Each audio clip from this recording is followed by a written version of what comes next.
Hello everyone and welcome to, hi Zana, to my live with Zana Morris. I'm just going to let her in.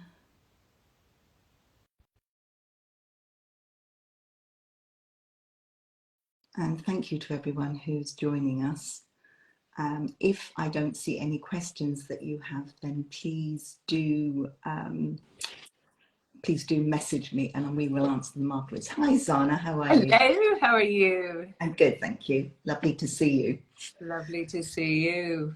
So today, everyone, we're going to talk a bit about my journey, but also I think particularly at this time of year when people maybe don't feel so healthy or certainly don't eat so healthily, it's always good to have a bit of health advice.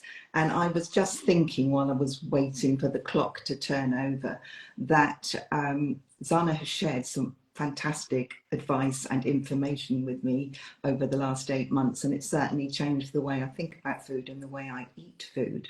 Having said that, I'm not one of these people either with eating or exercise that's going to 100% change my life. And I was thinking about a personal trainer in the gym I go to who I was talking to last Friday, and he said he trains every day, and I said, do you ever have a day off? And he went, well, no, not really.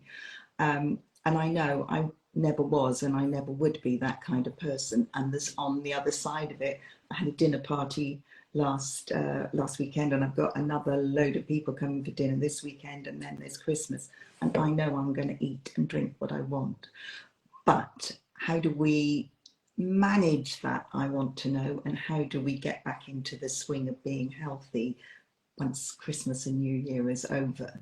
So that's one of the things I wanted to touch on, but also I just wanted to touch on all the wonderful things that you've done for me, because one of the things that I truly did not know was how much protein I needed to eat. And I'm sure most people don't eat enough. I mean, I was shocked. You like us? Yes. There's a few things mentioned there, but yes. I mean, honestly, there's different goals people have in life. There's different stages people have in life. And as a rule, it's particularly for periods of time, I think it can be very good to get the amount of protein we need to recover our lean body mass. I find it works very, very well for clients, because I think so many of us just aren't eating enough.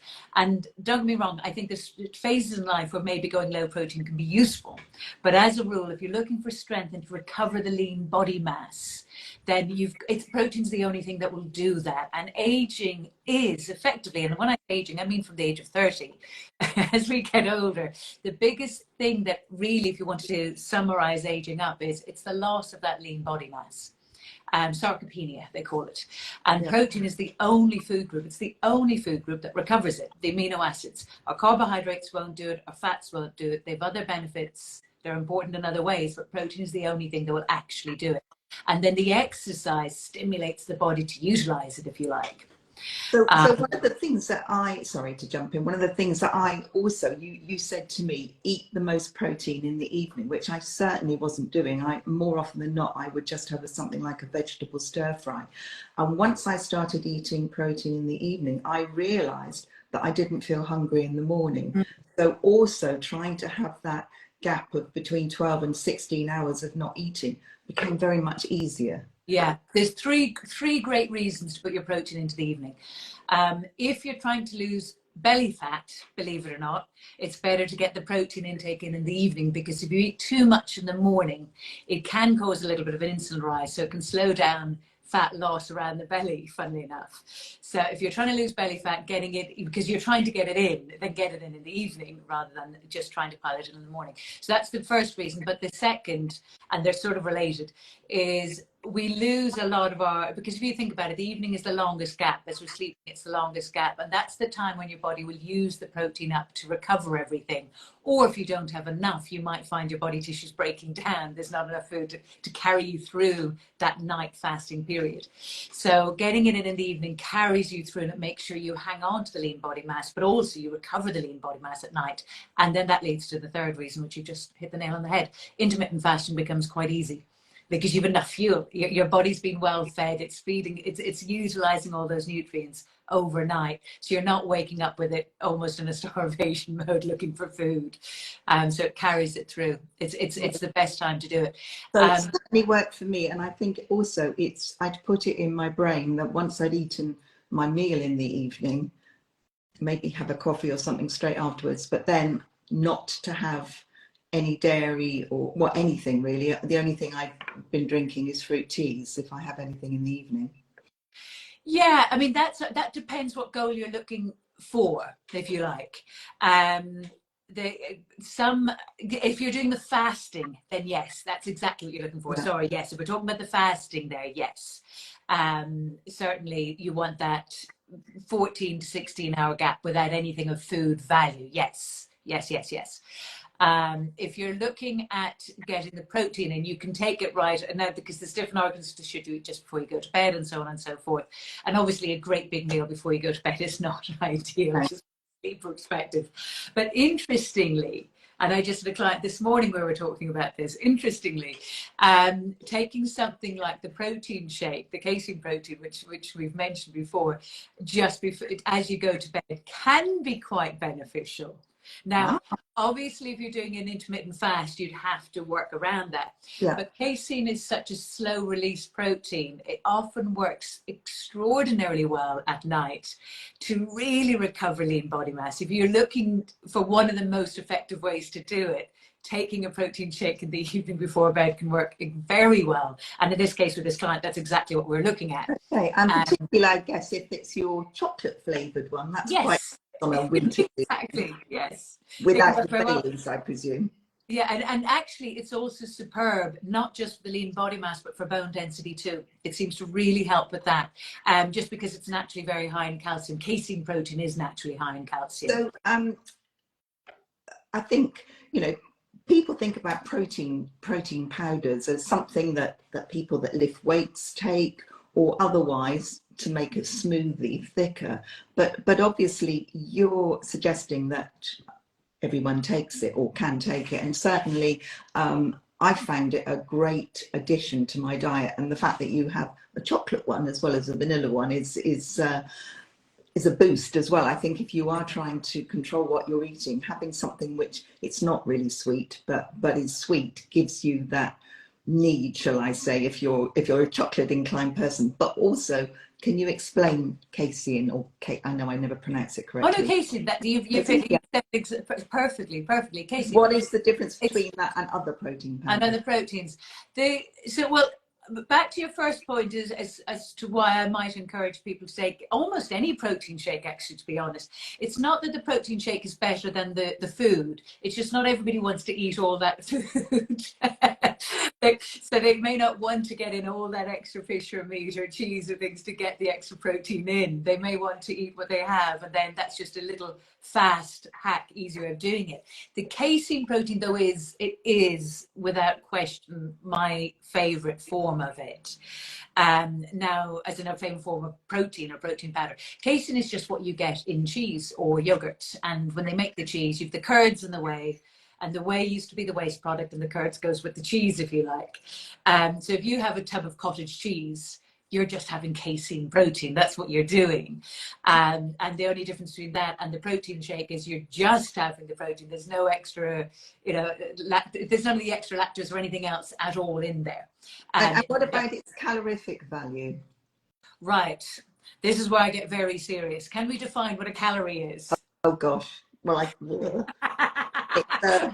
I know this is important. This is really important. Okay, if we were talking about calories, now I'm going to put a disclaimer in front of this one. I'm very loath to give the answer I'm about to give, because I think people think in terms of calories, and it's all so wrong. It's so wrong, because we're missing the point. But I will give you the lowdown. Basically, protein is a gram of protein only has 4 calories. So a 30-gram scoop of protein shake You're looking at very, very little there. You're looking at 120 calories. It's virtually nothing for what will feel like a meal, quite frankly. Okay, so it's really, super, and that's quite filling, as opposed and to it's very something like, I don't know, a digestive biscuit. exactly. We can almost have the I've same no amount. idea. Exactly, and it'll sustain you. It'll repair the lean body mass. It'll help you basically tone you up. It'll indirectly help the fat loss. But calories, actually, it's a really good point. Calories are just a unit of actual energy. And the big question isn't so much how much calories we consume. Yes, if you overeat, of course, you're in danger of putting on weight. We get that. But the question really is not so much how many calories you're eating, but how many calories is your body capable of using? Because this going to the gym just to burn off calories for the sake of it, I think is borderline insanity. Because we're all running around all day needing energy. Why are we just trying to burn it off? We want to use it. We want to have it at our disposal. So really, I think we should be looking at our bodies, or how efficiently can they grab those calories and turn them into the energy we need to get us through the day and get us into the evening without flagging as such. So calories are essential if your body knows what to do with them and can turn them into literally the units of energy, as opposed to storing them and converting them into the fat. And the issue with most clients that I find is their body is just, it's not accessing the calories for the almost in the right way. It's not able to utilize it and then fire off with energy, but instead the calories are just getting converted and stored, usually as belly fat. And that's a very long way around. The simple way of saying this is our insulin balance is usually way out of whack, if you like, and the body is shuttling all these calories, okay, fast version, into belly fat. Quite frankly, it's just shuttling them into storage. But if you can use them, oh my gosh, every calorie counts and makes all the difference in the world. But certainly, since I've been working with you, I mean, first of all, you rehabbed my broken body on top of the exercise that I was doing, and actually, I mean, it's 4 years last week that I had my knee replacement operation, and my trainer in the gym today was saying how in the last month or so, my ability to lunge, I can get my knees on the ground, which I couldn't get my right knee before. And I said, it's amazing that you can still improve. I would have thought that, you know, you'd get to a level where you can't, but you can still improve. Always, yeah. I mean, for sure, my body is leaner than it was. I weigh a bit less, not dramatically so, although I did lose quite a lot with you to start with. But the other thing is, people often comment to me and say, your skin looks great. Yes. Now, it's very difficult because you know, there are lots of things that can make you look better than you looked 6 months ago. But I find it interesting that having made changes to my, I say well-being, I'm not talking about my mental well-being, but that it's improved my overall appearance. Yeah, everything. Because your skin is an organ, it's protein. It literally is made up of it. And I love the fact now, and I think we honestly, credit where credit's due, you train and you eat well. You do, I mean, you really do. Like, okay, you may not be like a trainer where you're training every day, but you don't need to. You do it consistently and you train quite hard. I love it. When I hear what you do, you train well, you lift good weights. Yeah, you know, you do. And that all, it stimulates the body's response then to utilize the protein. Weirdly, this bit I love, training, okay, nutrition is going to make the biggest difference to, I think, skin. The protein, you're taking, I think, the Antarctic krill, you're taking kind of things that really will make a difference to skin. Yeah. But weirdly, training and that kind of high intensity or weight training where the body pushes the protein back into everything, that will make a difference to skin, because that's another organ. So it'll soak it too. Your body's stimulated into utilizing it, which is so important. one supplement that you advised me to take is your chill pill. And I know that there's a couple of other people you've worked with who talk about it, and I can't remember her name. I know she's a cyclist and a teacher, but she says it kind of, you know, she takes it all the time. She said it helped a lot with her mental health, and obviously if she's a teacher, I realise she probably has a very hard life. I have a teacher daughter, so I know very well what their lives are like. And I'm fortunate that I don't have that pressure on me. However, since I've been taking it, I do feel quite calm and What are the benefits of What it? are the benefits? Oh, I love this supplement. Partly because it's such a simple one. I mean, it's not like you're taking a complex herb or anything. It's just a natural. The primary ingredient is vitamin B5. We used to call it, when I studied nutrition, we called it the happy vitamin. And oh, it's involved in so many processes in the body, but it does very much seem to support the adrenals. And you find you relax better, you sleep better, energy levels go up, and mood goes up. And I have to say, it's one visual. It's out of all the supplements, it's probably the one I have taken the most regularly through my life. I find from a sleep point of view, I find this, and I do find clients find it too. But this is what I find personally. If I'm ever getting if I get into a sleep pattern where it feels like airplane sleep, I'm not just sleeping well enough, I find that knocks it on the head. I start sleeping normally, properly, basically. But you do just feel calmer and better. And all it's doing is supporting your adrenals. At the end of the day, the adrenals are the major glands that produce all those our anti-stress hormones, if you like, the adrenaline, the cortisol. And if they're in an overdrive or an overproduction of these, or you're just producing too much of it throughout the day, that's going to make you feel anxious. It's going to impact your sleep. It's a little bit like having a caffeine shot regularly throughout the day if cortisol is too high.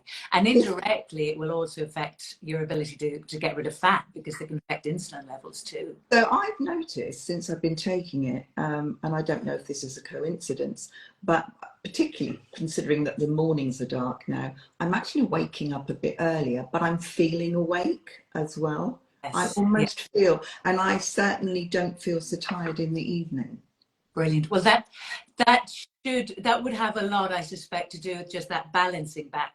Because if the adrenals are on it, and I'm using the word overdrive, that's obviously not a medical term, but if they're on a bit of an overdrive, you'll be producing all these hormones at all the wrong ends of the day and night.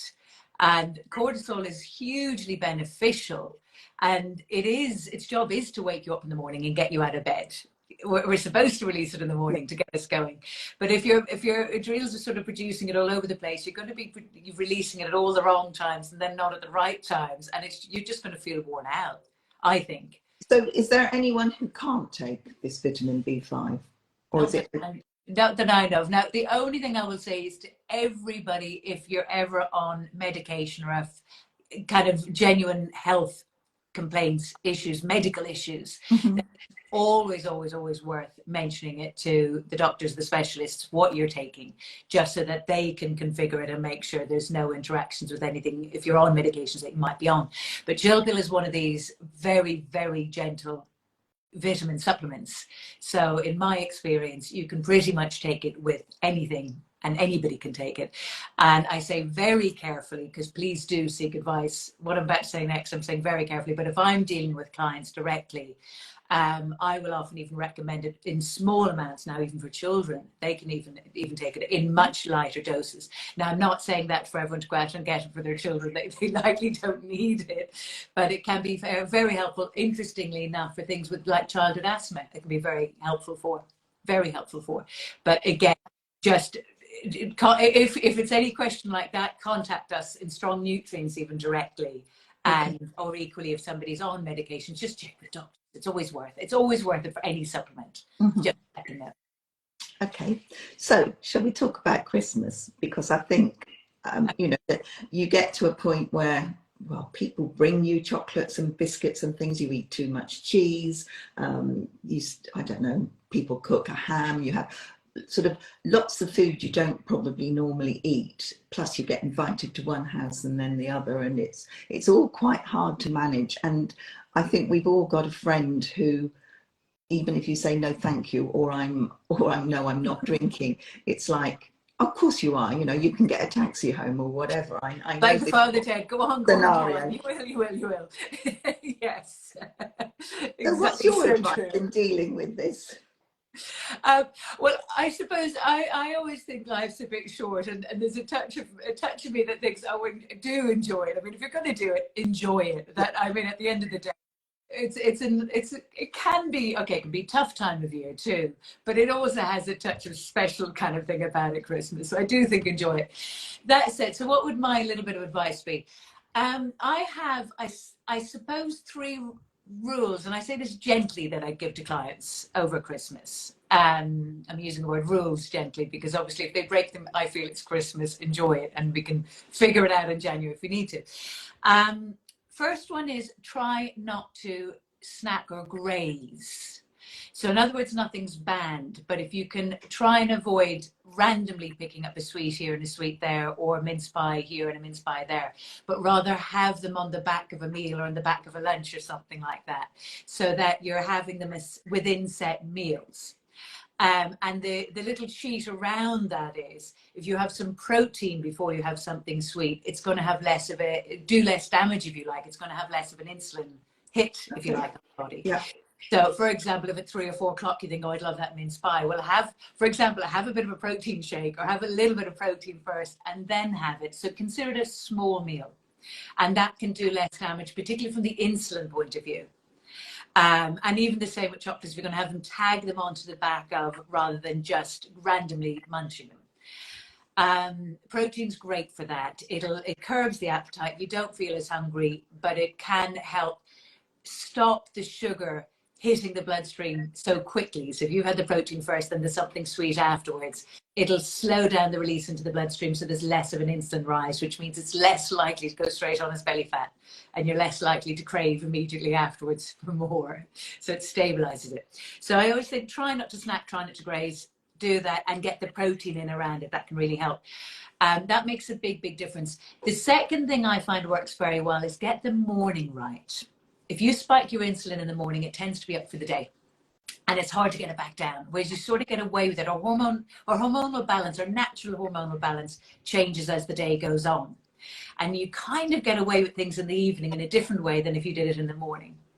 So that's another way around saying, get your breakfast right, keep that as clean as you can, and lean it towards protein and fats rather than carbohydrate rich. So what would you suggest as a good breakfast? So things like eggs are great, no problem at all. Yogurt's great, natural yogurt with some fruit, absolutely no problem at all with that. Your idea of that kind of eggs and smoked salmon, any kind of version of a protein based. Porridge is okay, but it is still more carbohydrate based. And if you're thinking the rest of the day could go awry, then I would avoid the porridge. I don't think porridge is bad for us, just to be clear. I just think it's leaning towards the carbohydrates, and you may already have a carbohydrate day lined up. So just keep that breakfast more to fat and protein, and you'll find the insulin stays lovely and steady. Poached eggs and avocado would be perfection. And if you are going to have some carbohydrate with it, keep it to a dark rye bread, something along those lines. So very slow release. The protein shake works super well, as an aside. That can work very well. And you just mix it on any milk, or a nut milk, or unsweetened, something like that, and add in some maybe nut butter or fruit into it. That, if you can get the breakfast right, it'll keep you steadier. And then obviously you can keep the lunch right too. That would be even better again, and keep that more to protein, maybe in vegetables, that kind of thing. And that will let you away with more towards the evening. So yeah, it's not dipping into the bread basket or the roast potatoes, isn't it? Well, weirdly, if you roast potatoes in the evening, they're not going to be too much of a disaster. Not if you only do it for a few evenings. They won't do much harm at all. And they're quite low glycemic as carbohydrate foods go. So they're definitely not the worst. And particularly if you've had the early end of the day right and you haven't been snacking and grazing, honestly, I think you'll get away with the roast potatoes. Genuinely, I think you'd be okay with it. I don't think there's a problem with that. So what about alcohol? Alcohol, right. Or even soft drinks, because it's not just about alcohol. It's true. That's very true. Because exactly that, what I was just going to say is almost exactly that. Alcohol, no, I'm not talking about health here, I'm talking about insulin. So when it comes to belly fat, always around the middle is related to the body releasing too much insulin for whatever reason. It could be hormonal imbalances, it could be food, sugar causing it, and so on and so forth. Stress can cause it. But for whatever the reason, the body's releasing too much insulin, and it can cause the belly fat. Now, weirdly, pure alcohol doesn't affect insulin. Now, I'm not saying pure alcohol is good for us, just to be clear, but it won't affect belly fat. So that's a long way around me saying white spirits, like gin, tequilas, those kind of pure vodkas, don't really affect insulin too much. So if you're looking to lean towards what we call low glycemic, which is really just low insulin producing way of eating and drinking, then keeping to white spirits with a slimline, a proper slimline, as in sugar-free tonic or soda waters, actually, in terms of insulin, really won't do much of any damage. The trouble with the wines and the champagnes is they're effectively grape juice. Now, obviously, there's pros and cons to whichever direction you're going in, but they are more. And that then leads into soft drinks, which you said, if they're sugar-based. Now, again, from an insulin point of view, if you go the zeros, you will be doing a lot less damage from an insulin point of view and therefore belly fat point of view. Generally speaking, though, I see alcohol a little bit like the carbs and the sugars and the sweets and those kind of things. If you have it with the meal, it'll do less damage than if you have it on an empty stomach. Because on an empty stomach, if you think about a glass of champagne on an empty stomach, okay, the alcohol will do one thing. The sugars in the drink will hit the bloodstream a bit faster, so you'll get an insulin rise as well. So it's more likely to get the body then more into this slight imbalance where now the insulin spiked and it's going to be shuttling your calories, as we know at the beginning. Now your calories get shuttled into fat, isn't converted. And so that's interesting, yeah. So gin and slimline tonic is the answer to your first drink. Yes, it's going to be better. It is. Now, I'm not talking about the getting drunk. I'm staying out of that conversation. No. Yeah, I wasn't even really going there. I appreciate and then that. I suppose the other disaster area, which I have a few friends who are very keen on this, are the cocktails. Yes. So again, the less sweet, the better. That's really all you can say. Yeah. That, again, when we're talking about shape and insulin, the less sweet, the better. So if it's super sweet, it's just like drinking as any super sweet drink. It's just lots of sugar in there with the alcohol. So the less sweet you can have them, the better. And again, nobody needs me saying this. Obviously, less strong, the better, but that's, I don't need to be on here to say that. We all know that one. But from a shape point of view in insulin, just keep it more towards the sour. And actually, a great little tip is just get some lime juice and squeeze it into it. And that can make a difference. That can really lower that insulin hit, if you like, from it. Okay. I'm not sure about putting lime juice into my espresso martini, but no, that won't work. Well, first, espresso martinis aren't that sweet. Just keep the sugar aspect of it down. Keep the sugar aspect down. Yeah. Okay. So then let's just touch very briefly, and it's nearly half an hour. So Christmas is gone, and then everybody goes crazy. They either become vegan, or they join a gym, or they put themselves on a starvation diet. What's your advice to people when we hit that 2nd of January? January setup. I mean, obviously, the big thing is it depends on the goal, but assuming the goal is to get into shape and get back into shape. I think the fastest way to make it easy for you is back to what we started with here. If you can increase the protein, you're going to feel less hungry. For protein to convert to fat, it's almost impossible.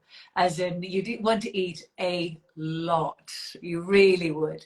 So in other words, if you get higher protein with each meal, particularly towards the second half of the day, when you're hungry or craving, get in a protein shake. You're going to find you're less hungry.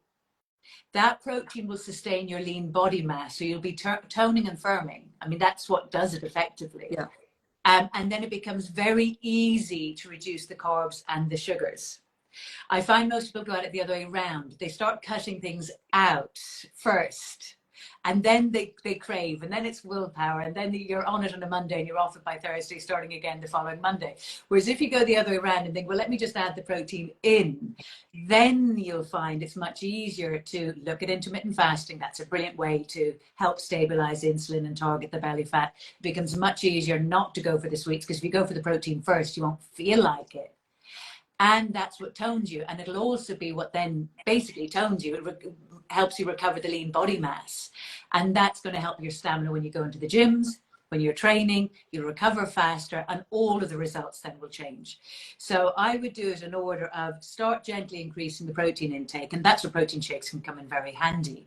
If you are going to the gym, which I would encourage people to do, quite frankly, lean towards weight training or short or high intensity training. Now build it up gradually. You don't have to start at the top end of this, build it up, because that again is another one I think suppresses the appetite, quite frankly. I think you don't feel as hungry when you do that style of training. Mm-hmm. Definitely recovers the lean body mass, so you can sculpt yourself into shape much better, and it definitely targets the belly fat. If you train too hard and too long, you're going to eat into your reserves, and then you're going to be starving, and then you're going to need more sugars, and then you kind of end up in a spiral that makes it hard. Why make it hard? You may as well make it easy. So increase the protein, go for the sort of weight style training or high intensity training. Then look at easing off the carbohydrates, the sugars. And the few tips that I said there earlier, which is don't snack, don't graze. Intermittent fasting can work super well, I think, particularly for the inch loss around the tummy. And then you've got supplements that I think are super helpful to add to the mix. If you're training, I think creatine is really helpful because your stamina is much better. So you feel like you're starting further along, if you like. In other words, you're not starting at the beginning. Your recovery's faster. You're that little bit stronger, so you can go at it better, and then indirectly you burn the fat faster. The Amino Slim is another one, which I think is great for aiding that fat loss around the belly, and that can definitely help along as well. But that would be the way I would go about it. I don't believe in making things overly hard. I like fast tracking and going around it as easy way as you can, but still get the result, obviously. And if anybody that's listening wants to get advice on what's the best supplements for them, can they get advice from your website?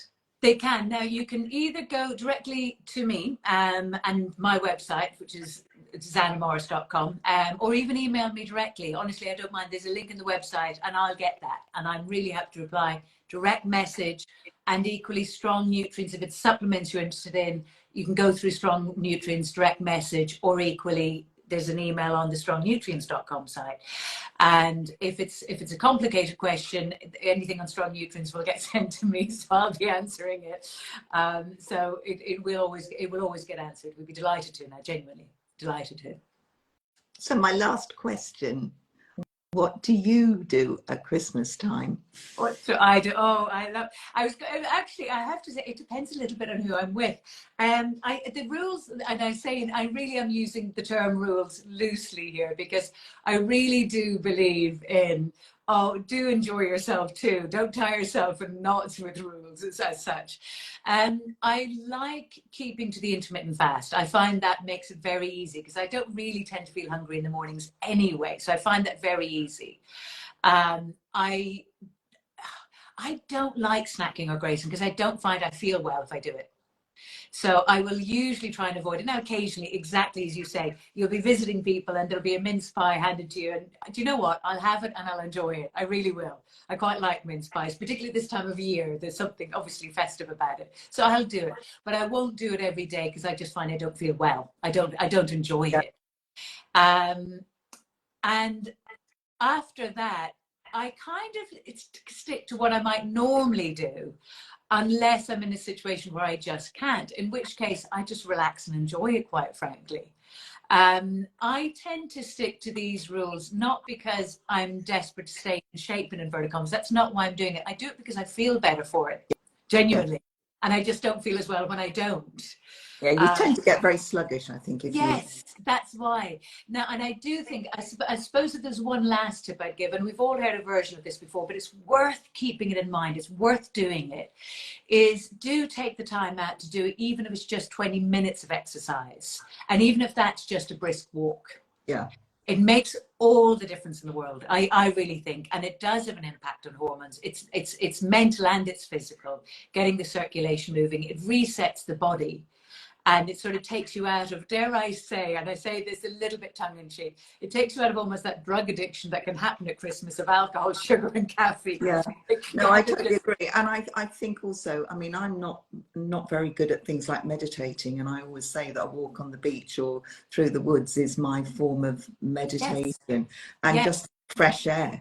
Yes, exactly. It's a big advantage having a crazy dog. Yeah, always always helps. Yes. Well, I think we've covered everything we planned to, so thank you very much. I hope everyone's enjoyed it. If anyone has got any questions, do either message directly to Zana at Zana Morris or at Strong Nutrients, or me, and I can pass them on. And just to say, Zana, I hope you have a wonderful Christmas, and thank you very much for everything you've done for me this year, because I think I'm a different woman. Oh, well, thank you. And I mean that. Thank you. I think you've been brilliant. I have to say that. I'm not saying that lightly. Honestly, you train. For anyone listening, this lady trains and she does eat well. And what I love about it is you don't do it where you don't enjoy yourself too. You Oh no, weave it all through, which yeah, is brilliant. It's the way to do it. It's brilliant. it is absolutely right. Hopefully, I will save this and also link you as a collaborator so you can say, share it on your own accounts. So thank you everybody for joining us, and have a good day. Bye. Thank you. Bye-bye.